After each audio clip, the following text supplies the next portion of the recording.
With three colleagues, we are going to Mandarmani. আর একটা valid কারণ আছে, এটাই ছিল আজকের লাঞ্চ।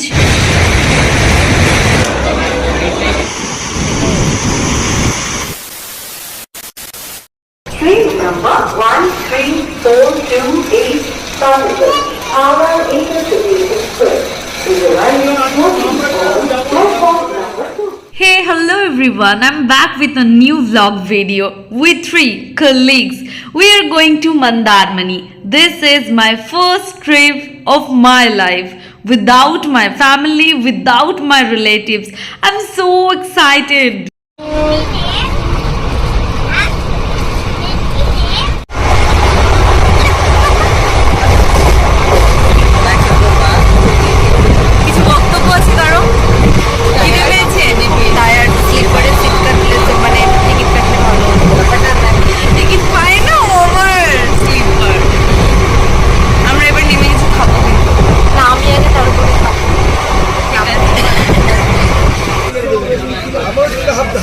নটা 10-এর হাওড়া ইন্টারসিটি এক্সপ্রেসে চড়ে বোলপুর থেকে হাওড়া এসে পৌঁছালাম ফাইনালি।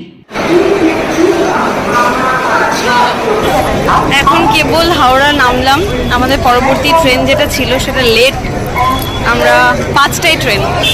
হ্যাঁ, এখন আমরা কি করবো কে জানে। এটা না গ্রিফ বলা, গ্রিফ নিয়ে বেরোনো যাবে না, ফালতু মেয়ে, এত ফালতু গড। আমি যদি আগে জানতাম এই মেয়েটাকে আমি ফেলে দিয়ে চলে আসতাম। গরমটা আজ বেশ ভালোই ছিল, তাই নিম্বু পানি খেয়ে সবার আগে শরীরটা ঠান্ডা করছি, তার সাথে মাথাটাও। তবে মাথা গরম হবার একটা ভ্যালিড কারণ আছে বটে। 2:25-এর দীঘা যাবার ট্রেন কান্ডারি এক্সপ্রেস আসবে বিকেল 5টায়। এতটা সময় কি করি বলতো? Suddenly we made a plan to go Esplanade for shopping, তাও আবার মেট্রো করে। আজ প্রথম আমি মেট্রোয় চড়লাম। আমরা এই রোদ গরমে শপিং করে খুব ক্লান্ত, তাই একটু ফ্রুট জুস খেয়ে নিলাম। আমি জানি মন্দারমণি থেকে আমি অনেক কিছু কেনাকাটা করব, তাই 250 দিয়ে এই ব্যাগটা কিনে নিয়েছি। ব্যাগটা দেখতেও সুন্দর, কোয়ালিটিও ভালো, আর ব্যাগের ভেতর স্পেসটাও অনেক বেশি।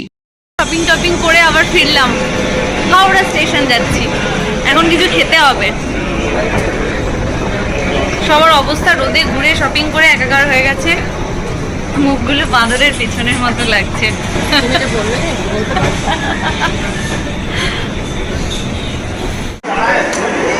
চিকেন বিরিয়ানি সাথে মিষ্টি, এটাই ছিল আজকের লাঞ্চ। Price 115 rupees.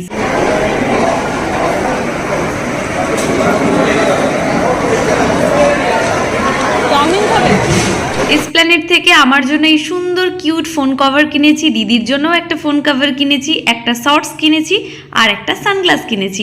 অ্যান্ড দেখতে দেখতে ফাইনালি আমাদের ট্রেন এসেছে অ্যান্ড আমরা রওনা দিয়েছি দীঘার উদ্দেশ্যে।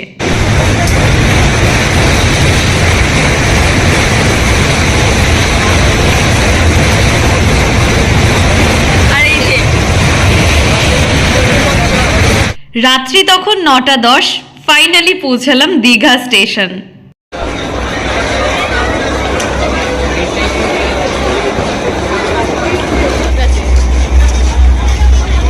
দীঘা স্টেশন থেকে টোটোয় চড়ে পৌঁছে যাই হোটেল। যদিও আমরা কোনো হোটেল প্রি বুকিং করিনি, কারণ দীঘাতে হোটেল অ্যাভেলেবেল। 850 রুপিসে আমরা বেশ বড় একটা রুম পেয়ে যাই, যেখানে আমরা 3 জন খুব ভালোভাবে থাকতে পারবো। রুমে গিয়ে জাস্ট কোনোভাবে একটু চেঞ্জ করেই বেরিয়ে গেলাম দীঘার সমুদ্র দেখার উদ্দেশ্যে। তবে তার আগে একটু খাওয়া দাওয়া। এখানে কালী পুজোরও বেশ ধুমধাম চলছে। কালী পুজোর ভ্যাকেশনেই তো ঘুরতে আসা। চলো দীঘার সমুদ্রটা একটু দেখাই, কারণ কাল সকালেই বেরিয়ে যাব মন্দারমণির উদ্দেশ্যে।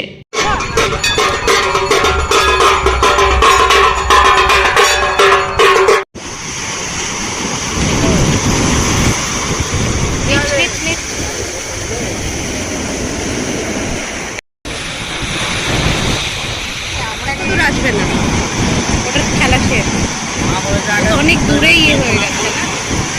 ওকে,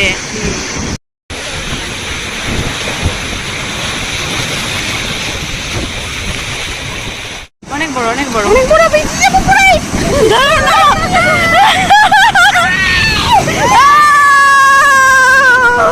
ঘড়ির কাঁটায় তখন 10:40। আসি ডিনার সারতে। স্টিম রাইস আর চিকেন কষা খেয়েছিলাম। কাল সকাল সকাল বেরিয়ে পড়তে হবে মন্দারমণির উদ্দেশ্যে। এখন হোটেলে গিয়ে একটু মজা আর আড্ডা। এই ছিল আজকের ভিডিও। আশা করছি ভালো লেগেছে। যাবার আগে অবশ্যই সাবস্ক্রাইব